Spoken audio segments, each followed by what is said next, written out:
Good luck, Harry Potter.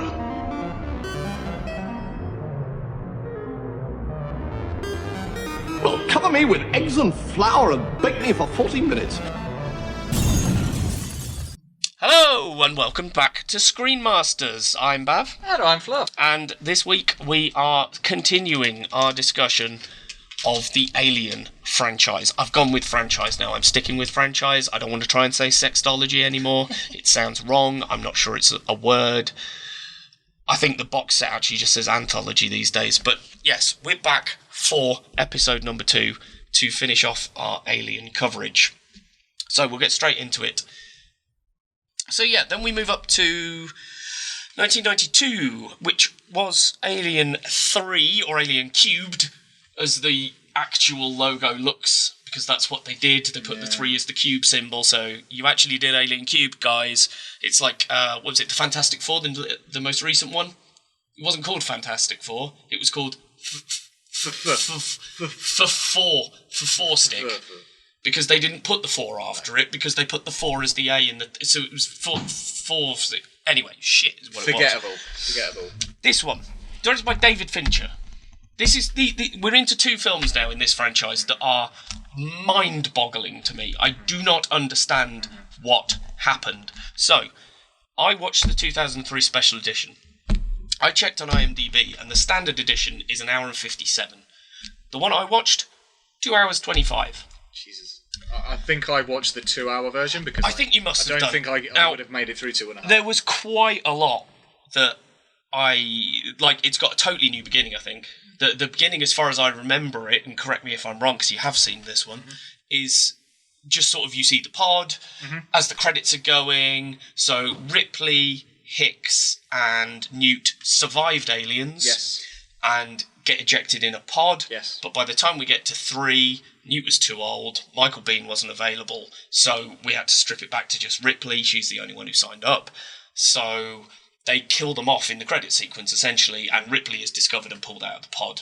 And that's sort of all in the credits, yeah? Sort of, yeah. So I know that there was, I believe the guy who played Hicks, I think they used his appearance for part of it. I think when they were pulling him out, or whether he was dead, because I recall him being absolutely furious about the fact that he wasn't cast in it and that he'd been killed off. A few other people like James Cameron, when he watched it, was like, "What the fuck did you do?" They built up these characters, and they were just frustrated that they killed them off.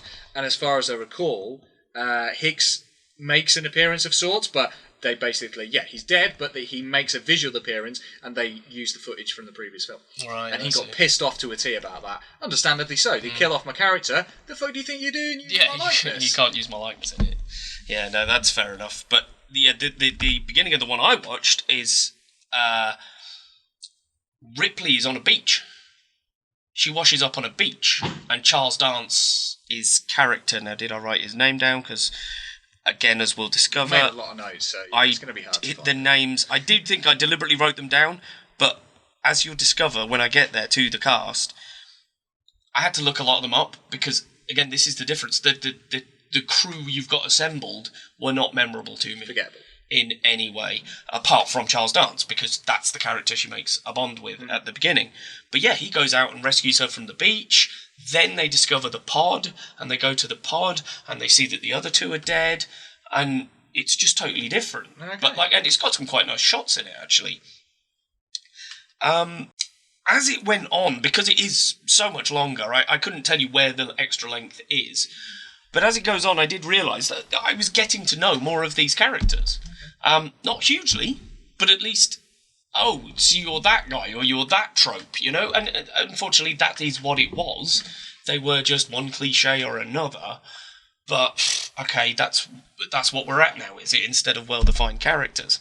They were just cannon fodder. I've actually written cabin fodder. What the hell is cabin fodder?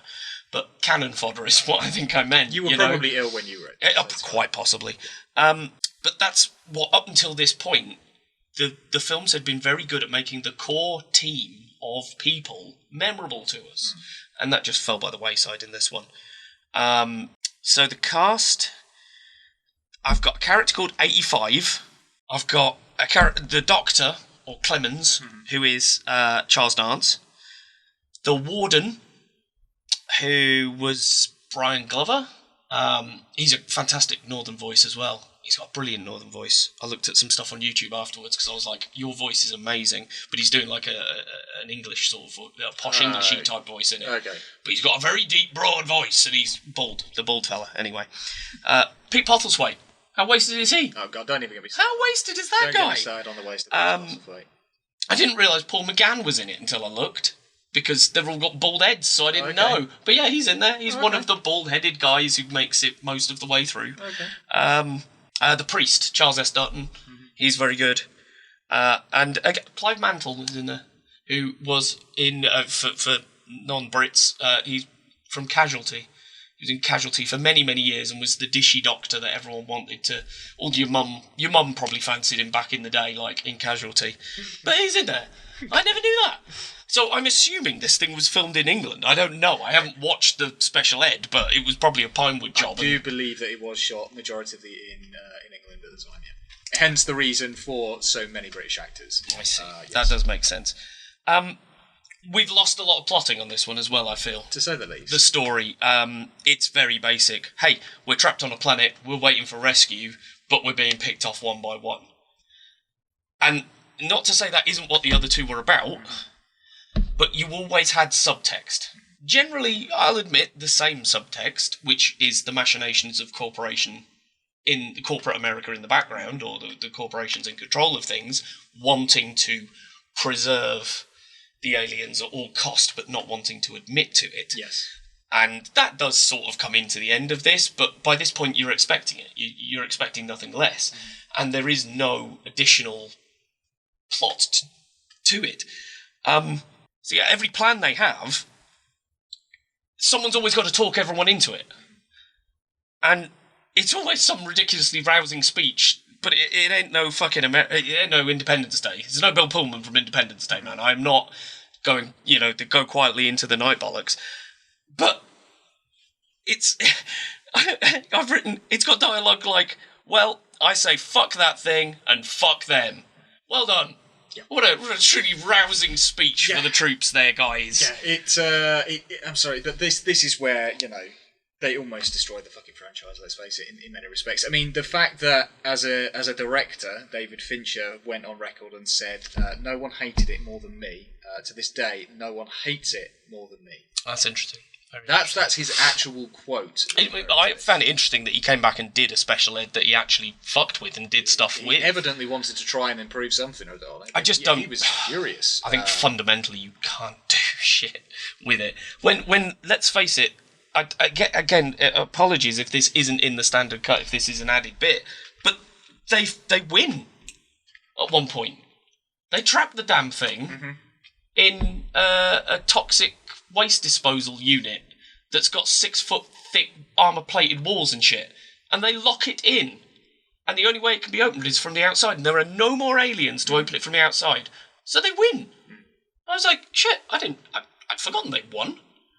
And then someone suddenly goes nuts over about a 5-minute period, decides that he wants to set it free because that'd be a good idea. I don't even know what his fucking motivations are for doing it, It was clearly just like, well, it's like, sorry to go to wrestling, but it's booking yourself into a corner. Yeah.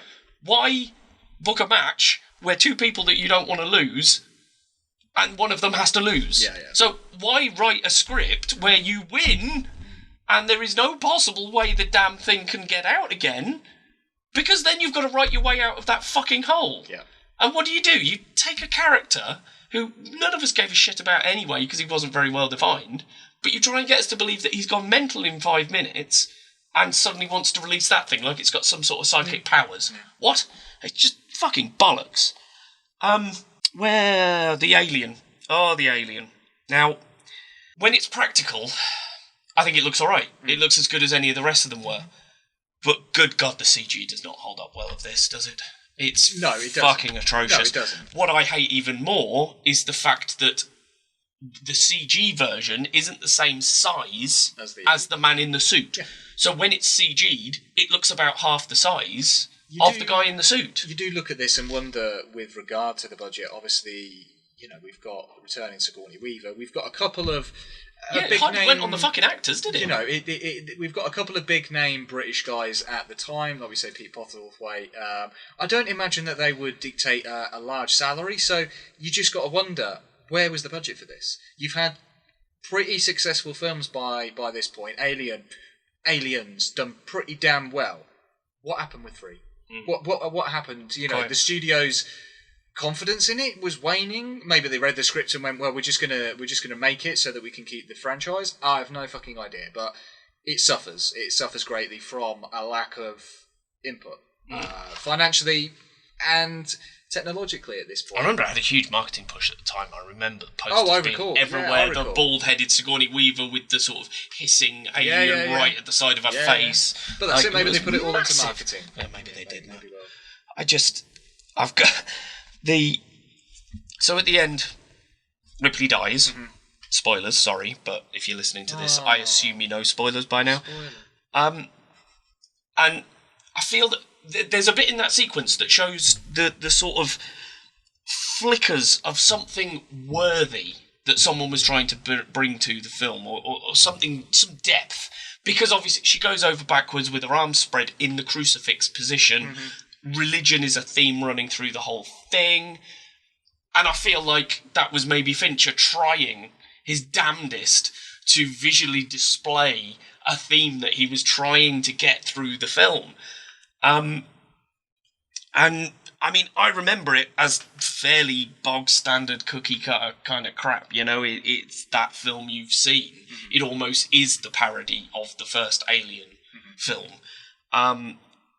The special edition does have touches, hints, sort of nuances. There's stylistically, I looked at the shots, and there's some fantastic shots I don't remember from the normal edition, so I wonder whether these have been put back in.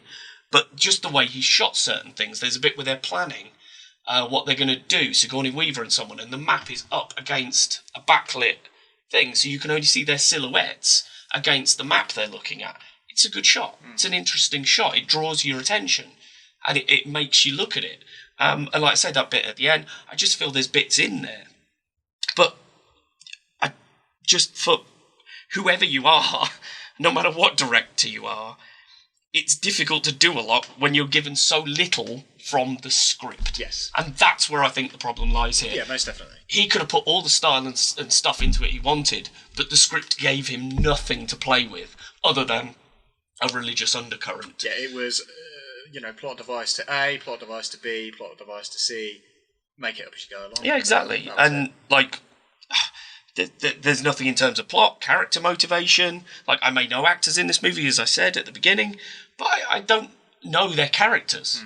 I recognised their faces. I didn't go, oh, you, opponent, you're this guy. Oh, you, Vasquez, you're this actor. It just wasn't there because the characters weren't there. I mean, to sum up, really, the special edition is better than the standard cut, because he's tweaked it and played with it and put stuff back into it that he clearly feels was necessary. But you need a damn good reason to sit through the extra 20 minutes. Mm-hmm. Because strip away that 20 minutes that he's put in to make it better, and it's quite a bad 2-hour Alien, say, almost parody of itself. Yeah. I mean, it's not true parody because we get to that, but it almost is a parody of itself at that point, and is awful. It's not worth it for the extra. Even if he's tried his hardest to put something good back into it. So, we then move forward to Alien Resurrection, which was 1997 originally, and again, I watched the special edition from 2003.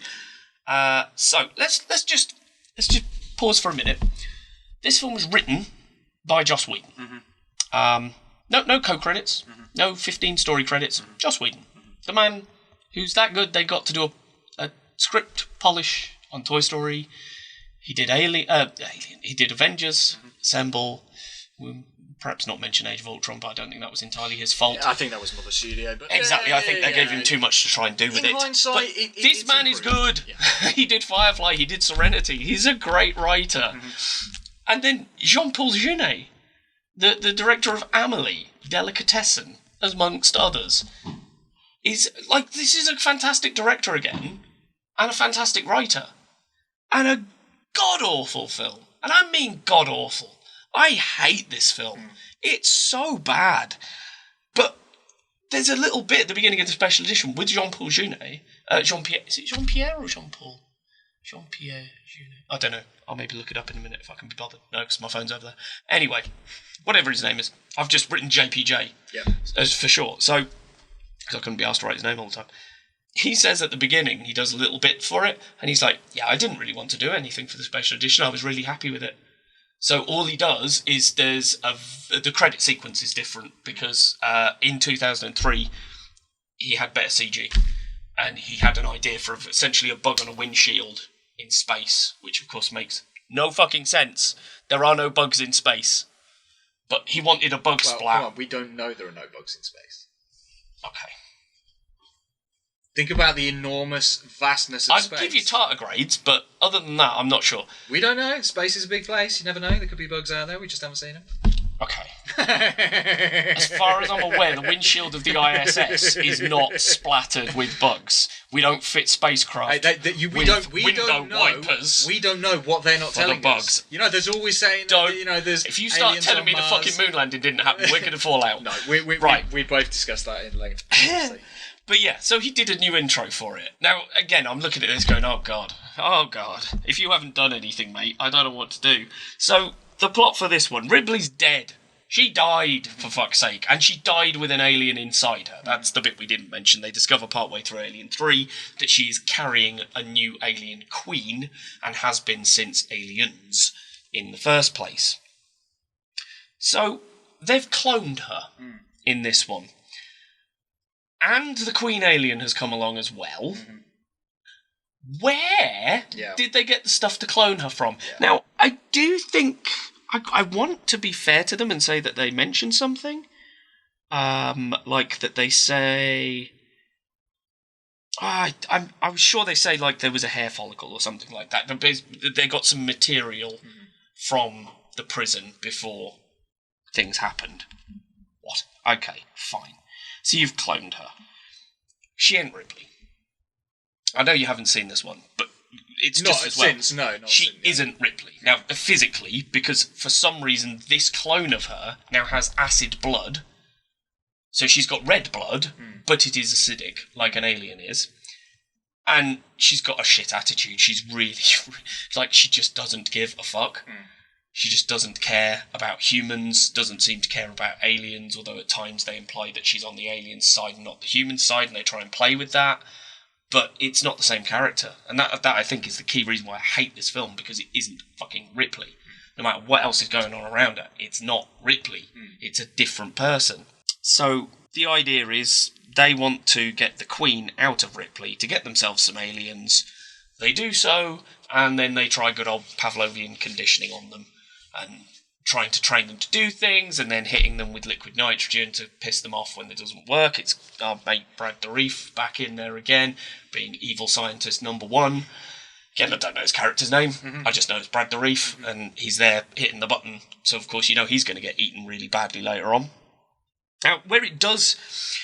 the bits I do like, because there are a couple, is essentially because Joss, I think, was toying around with Firefly. Because there's a team that are, what would you call the crew? Mal and his crew. They're not bounty hunters, but they're Space Cowboys. Yeah, okay. God, that reference is a film for old people. My parents love that film, but it's that. So they're running jobs, they're running errands. So they delivered something to the space station that we're on, that Sigourney Weaver's on, and everything. And you've got Michael Winner? No, not Michael Winner. He's a horrible director. Yes. Well, they did the first Death Wish. I quite like Charles Bronson. First Bronson Deathwish. I can't stand Michael Wynn. I remember him from those shitty car adverts he did, the insurance adverts afterwards. Michael Winslow? No, he's the voice effects guy with the jam. The radar's been jammed in Spaceballs and is in Police Academy. Does all the sound effects. Black guy. Does all the sound effects. Michael Wincott. That's his name. Bad guy in The Crow. Okay, yeah. What's his name? Top Dollar in The Crow. And I think he was also the baddie in Along Came a Spider. He's a baddie in a lot. Yeah, he is. Along Came a Spider was one of those films where Morgan Freeman was playing that same sort of psychiatrist cop in everything. Yeah. Like, what was it? 187, Kiss the Girls, and Along Came a Spider. Mm-hmm. They're the three that pop into my head, and he's just the same character in each one. It's roughly the same film in each one.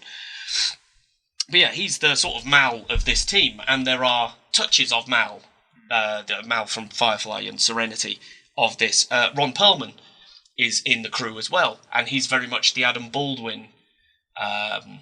Give me the character's name because I've forgotten it and I haven't written it down. Jane. Thank you, Jane. He's the Jane of the group, the sort of slightly dumb but, ass kicker who doesn't really care about everyone, just wants his money.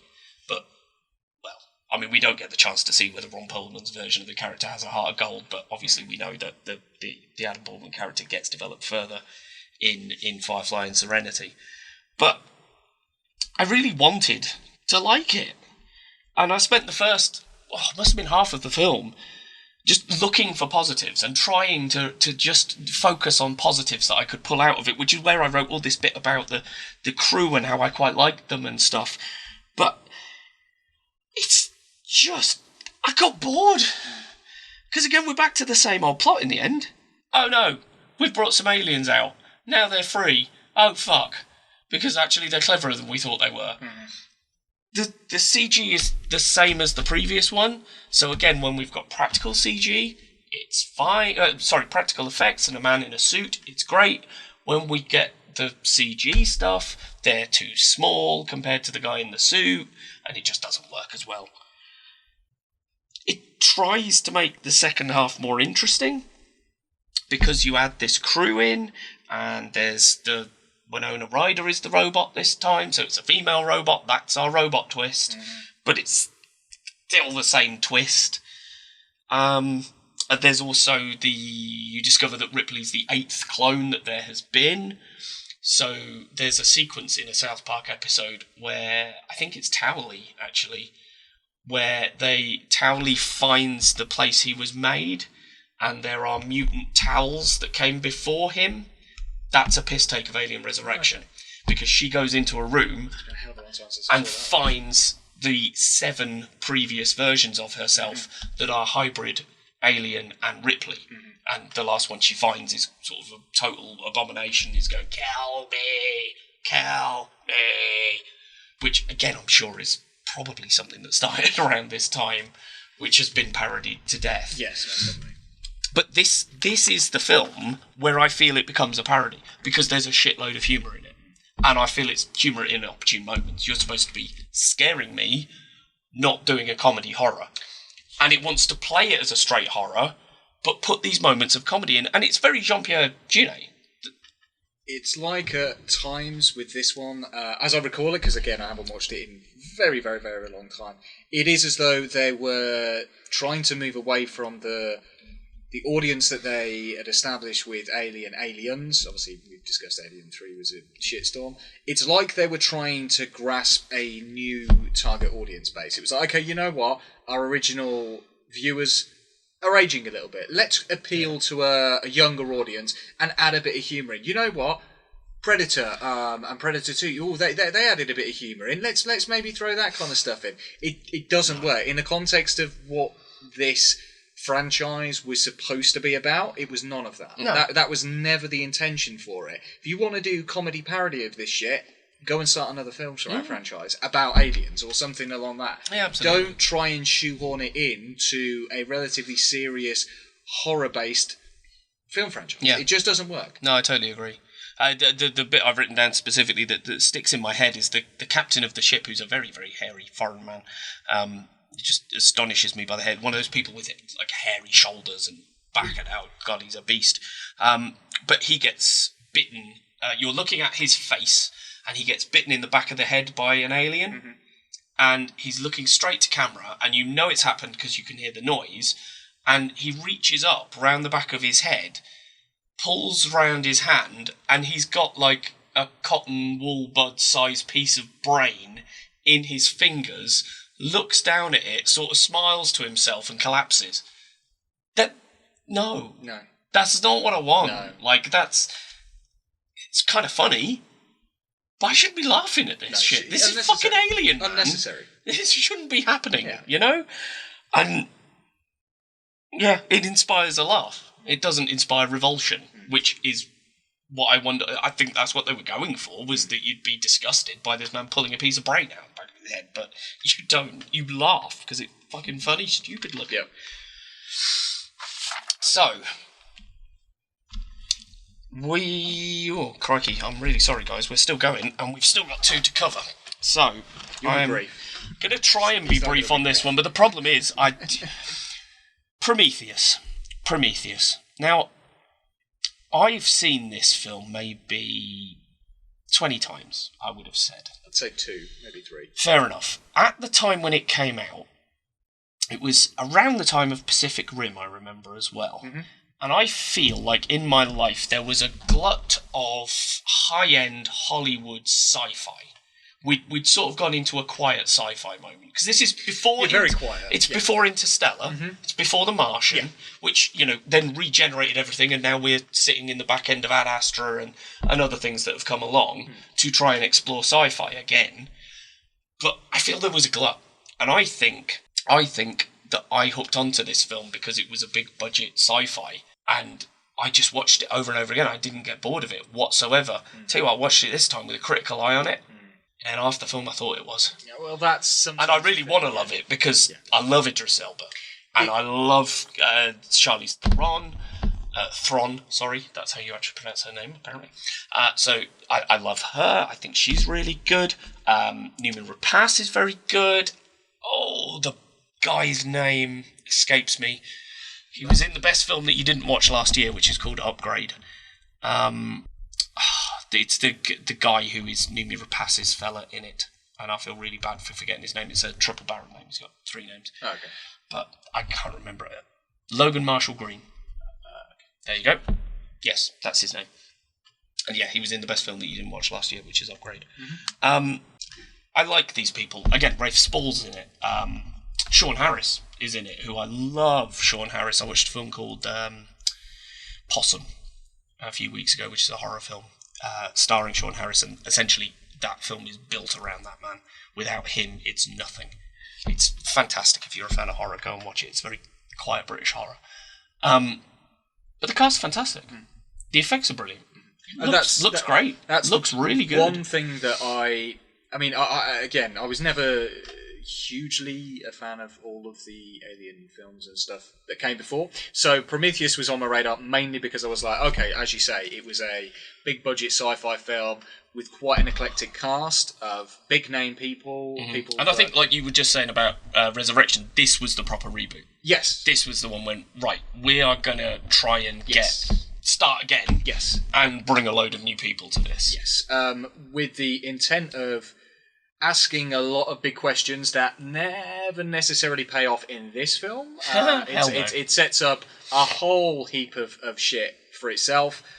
And as much as they say, oh yeah, well, we're going to answer it in the next one, you shouldn't expect to have more films later down the line to explain the questions that you raised. That's just my opinion. No, I totally agree. I totally agree. I also think they fuck things up because as far as when I was watching it, I'm sure that the planet they go to is LV-226, not LV-426. The original planet that we see the ship on, the semicircular ship that's Alien and Aliens, is LV-426. So, do they even go to the same fucking planet? Because I thought that's what we were setting up. And if we're setting up, so we're saying that the Prometheus planet is the planet that we see in Alien. And the alien that was on the ship comes from a mutation between a facehugger and the engineer. Yeah. And the facehugger has been grown inside a human. Yeah. So it's that sort of engineering that creates the first alien Yeah. that they then land on and meet in the first place. Is that how you read it? Because that's what I always thought the point of Prometheus was. We are going back to the Sorry, hold on. Sorry, Wayne, hold on a sec. Something's just fallen off the mic. Start again. So yeah, I thought the point was that we're going back to where we started to explain how the alien got there in the first place. I think the thing and is... the ship that crashes at the end is the ship that we see in Alien that they go to. I think this is the thing, like, so much of this has been a bit convoluted, because they've made changes here and there, as they have throughout the plot, and they've made certain attempts to appeal to the chronological order of the films, and how they all span one to the other. I couldn't say for definite because I can't remember all of the intricate details of the names of planets and things like that. So I couldn't say for certain. It certainly seems like they'd be trying to build that up, but again, we haven't necessarily got to the final stage of the prequels. I think we can call them prequels. They are prequels, They are set before the original Alien. I don't think we've necessarily got to the end of this prequel timeline to conclusively say that that's that.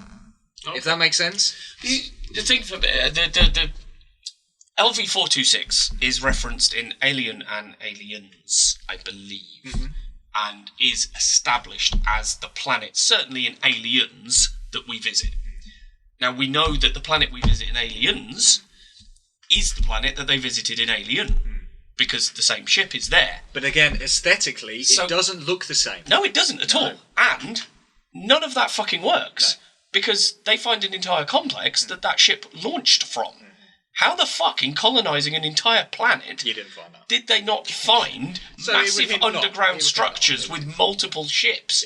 So, my thought then was, and the LV-226 is referenced at the beginning where Noomi Rapace and Logan Marshall Green are taking you through the symbolism of the planets that are being pointed to in all these things, and then they bring up the planet thing on a holo display, and the one that they point on and click on says LV-226. So that is clearly the planet we go to in Prometheus.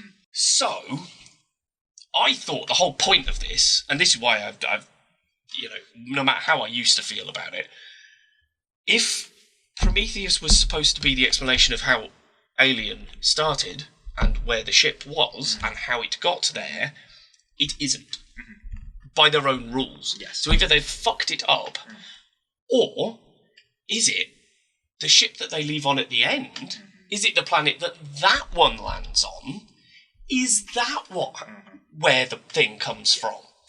And I think now again, in a second, we're going to discuss why that isn't the case. Yes, and this is where I say, I think the fact that they created so many questions, whether they were just trying to, literally just throwing shit at a wall and going, okay, how many of these questions are going to stick, and how many people are going to come out of this film and wonder about X and about Y and about Z, and which one of those are we actually going to take? Like, which ones are going to be the bugbear for people, and we're going to build on the next film or the film after that. I don't know whether there's going to be another film after Alien Covenant. You would perhaps know better than I. I would imagine that at some point there will be, because this is one of those franchise films where whatever they do, they still make money. Yeah, and they haven't actually answered the question that I again, at the time, I thought Prometheus was going to answer. Where did this come from? Now, there's a couple of bits in Prometheus that I do still like and I do still stand by, but they don't get explored enough, or they don't get explained enough. I love, because thinking about it, I didn't mention Michael Fassbender in the cast, who is, of course, our resident robot for this one, and I don't think it's a twist this time. It's fairly obvious from the start that he's the robot. It's said as such, and we introduce Mr. Wayland, who runs Wayland-Yutani, which was introduced, as I say, back in Aliens, so we're back inside the corporate side of it.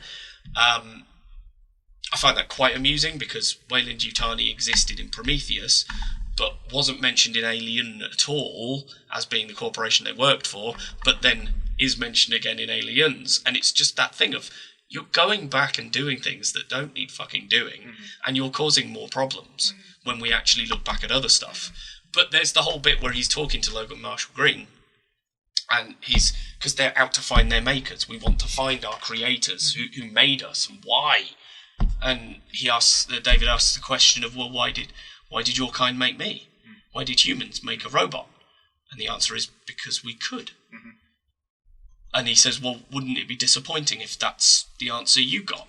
Yep. And it's absolutely right. We are obsessed sometimes as a species. We're trying to explain where we came from. And what if we were made by some great deity who just did it because they were bored one Tuesday afternoon? Yeah, and that's kind of fits then the profile for this twisted android who starts poisoning people and letting aliens out and shit like that. But again, I've got to say, in Prometheus, I don't think that makes a huge amount of sense. It doesn't. Why he's doing what he's doing doesn't seem to make a lot of sense. It doesn't, but then you take that back, again, all the way back to the first film, where the android turns on his crew. True. And that, again, for me, is where a part of those little links, whether that is part of the established AI. But do you not remember the references as we go through? Because Lance Hendrickson's Bishop, the robot from Aliens, explains that Ian Holmes' robot was a little bit glitchy or not a great one, and that's why he meant nuts. And again, is this... In the next film, in Covenant, we meet Walter, who is also played by Michael Fassbender, because suddenly they've started making the robots look the same. Yes.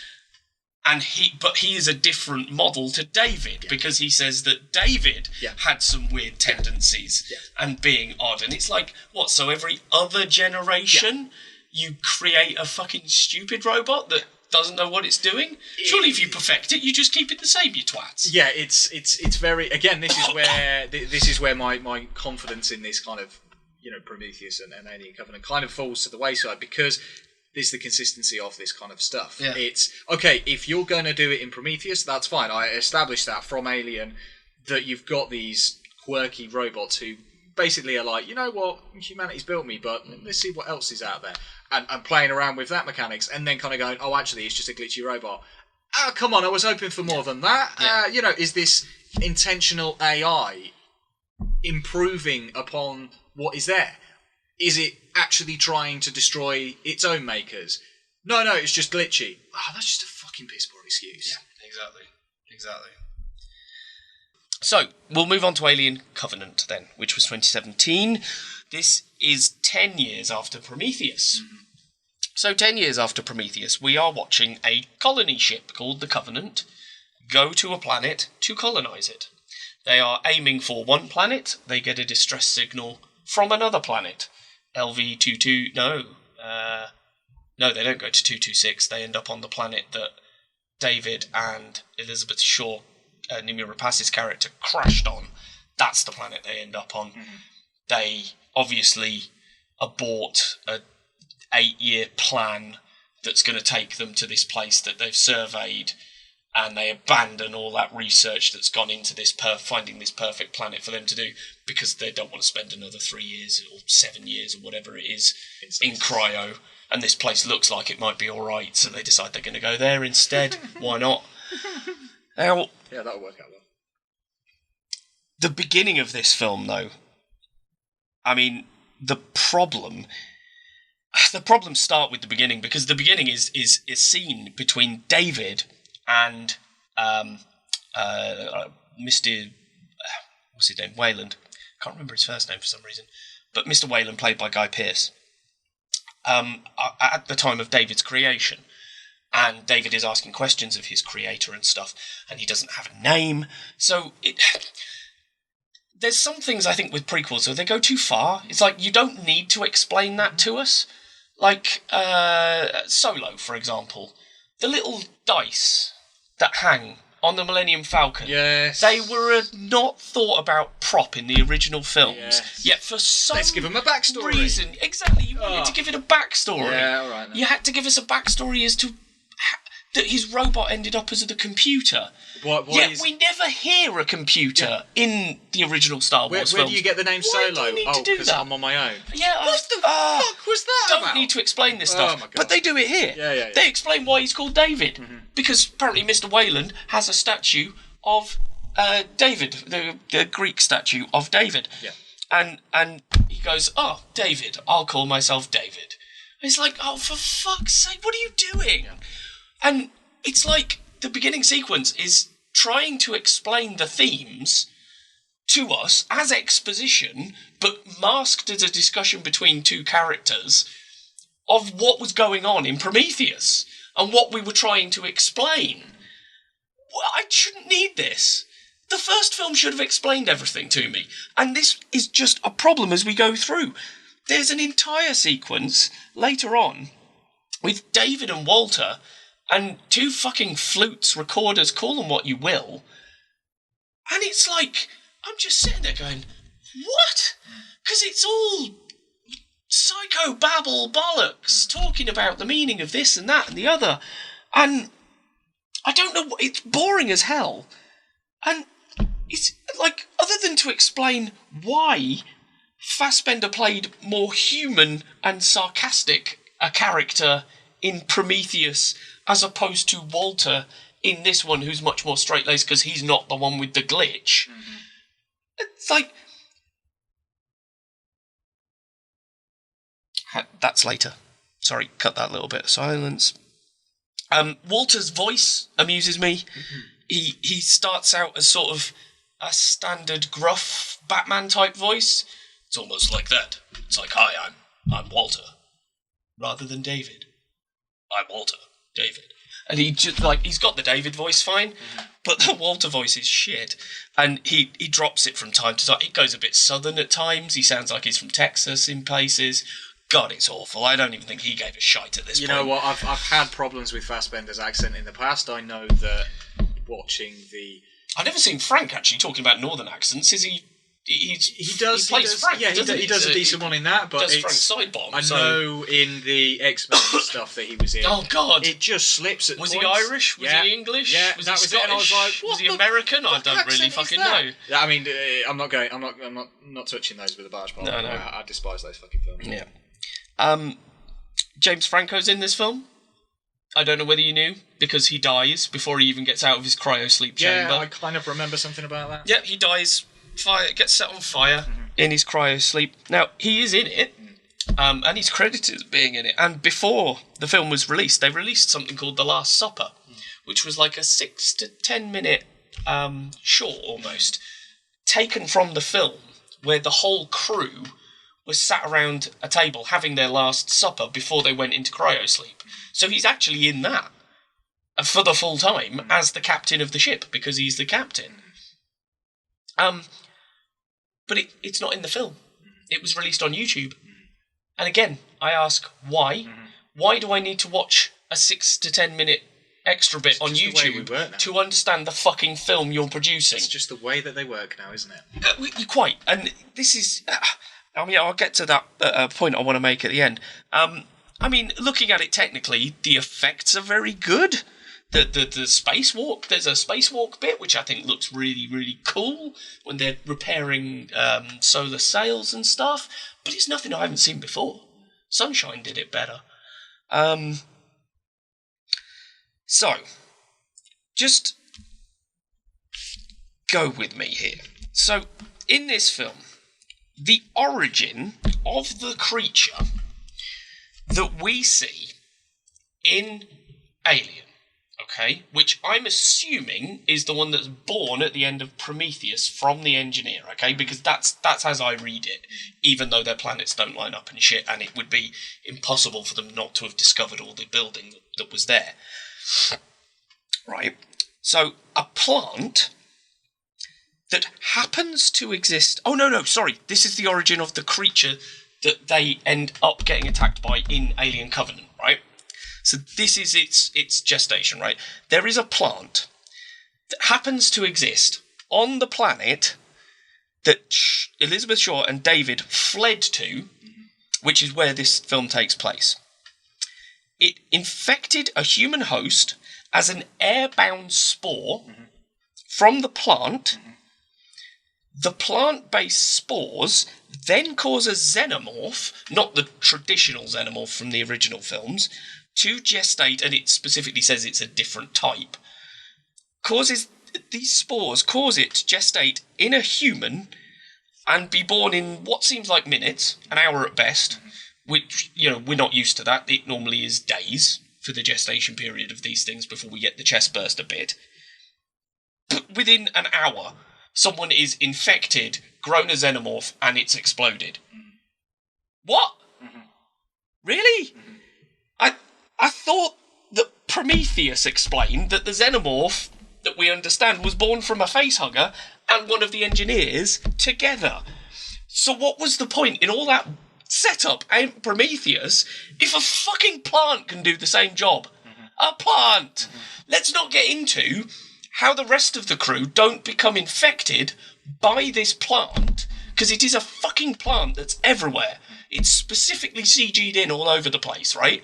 And if you touch it, it releases spores that then infect you if you inhale them. How do only there's like 2 or 3 people that get infected that way? Why isn't everyone?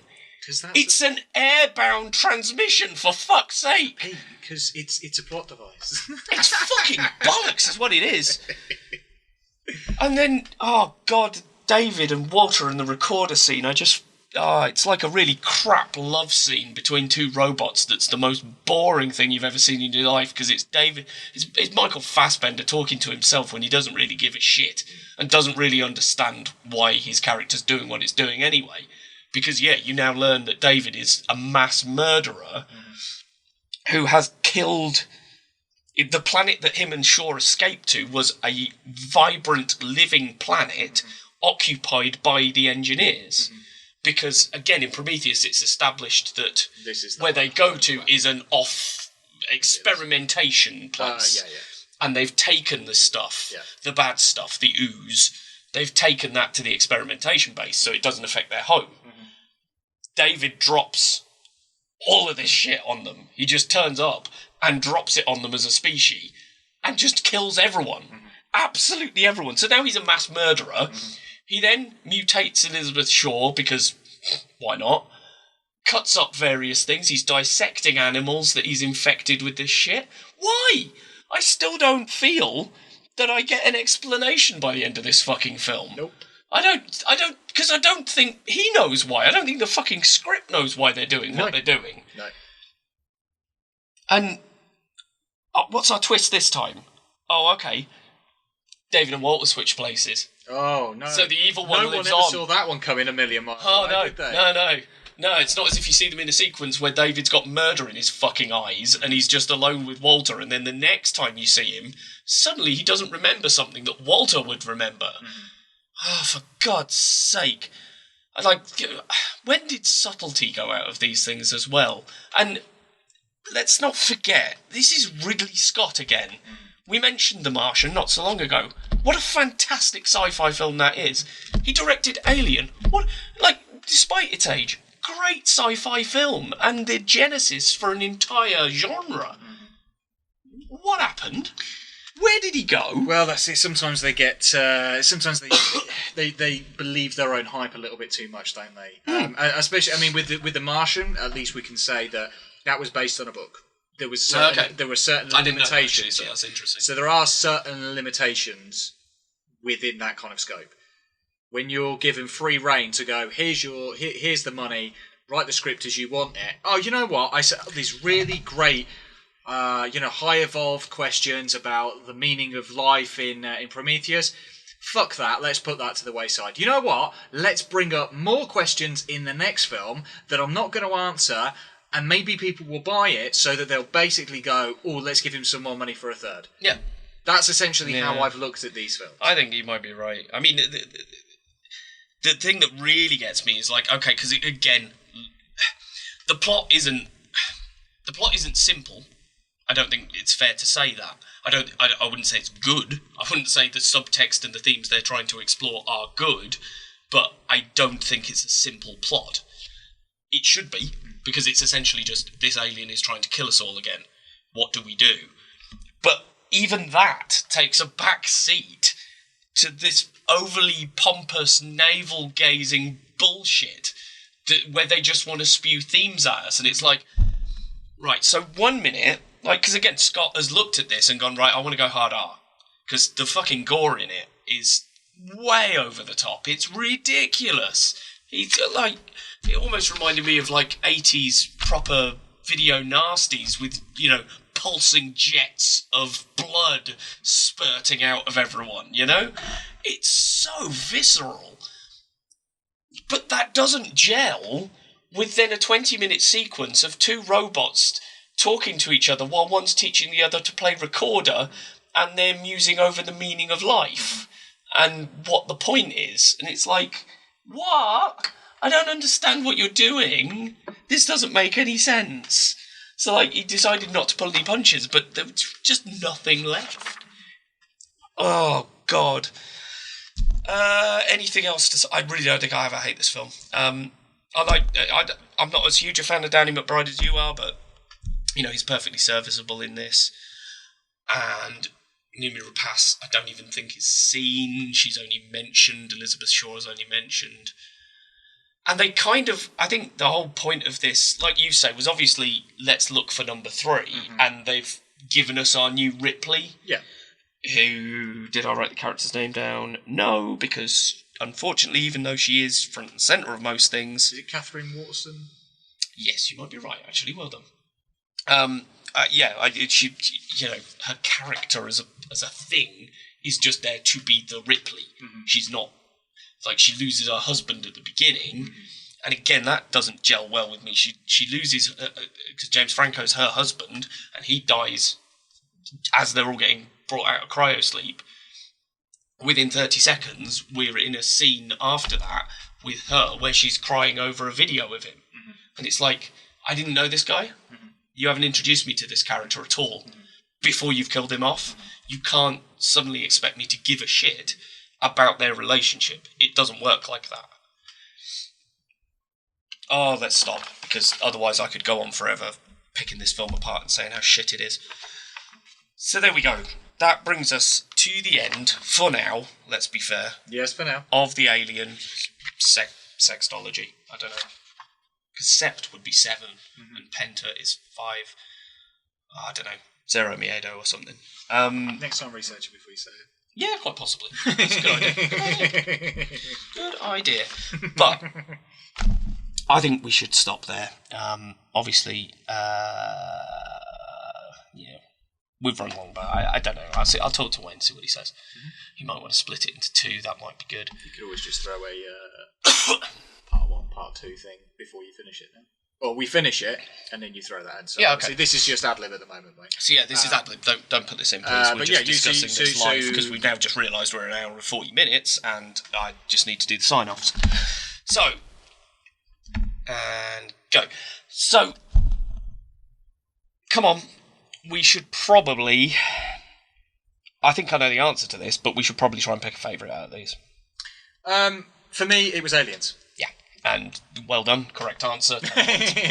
We'll move on. There is no more discussion, I don't think. I wouldn't imagine that... I mean, I'd be interested to know whether, whether a female audience feels the same way about it, because I do think when you look at it, Prometheus and Alien Covenant have more focus on a...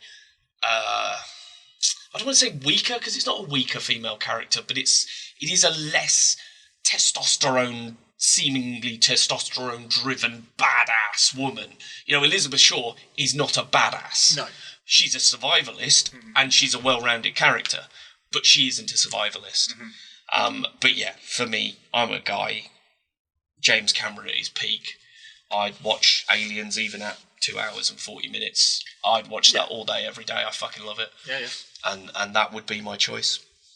So, thank you for joining us on this odyssey. As usual, you can contact us and get involved in all the discussions by emailing screenmasters@bytebackmedia.co.uk, and that's BYTE backmedia.co.uk. I'm not going to do all the... You know where we are? We're Spotify, YouTube, all that sort of stuff. We've actually just changed podcasting platforms for the uploads, so you will need to go and find your link, search for Screen Space Masters on most of it. But everyone, if you want to know where to find us, go to the Facebook page. I have now pinned at the top of the Facebook page links to the YouTube channel, to the Patreon, to the Spotify, to Apple Podcasts as soon as that's finished going up, Google Podcasts, anywhere you can get us basically. I have put a link at the top of the Facebook page, which is facebook.com/The Screenmasters, all as one word. And you can come over there, and you know, don't use the email if you want. Come over, send us a message. Someone sent us a message the other day, as I say, about whether we should do an episode on sequels, any sequels that are better than the originals, which, as I say, we will look at. So we do read everything. Come over and have a look. And yeah, I think we'll leave it at that for now. So you need a drink. I do. My throat's getting very thin. So thank you very much for joining us. This is the end of our Alien Odyssey. We'll see you again next time. I have been Bav. And I have been Fluff. And this has been Screenmasters.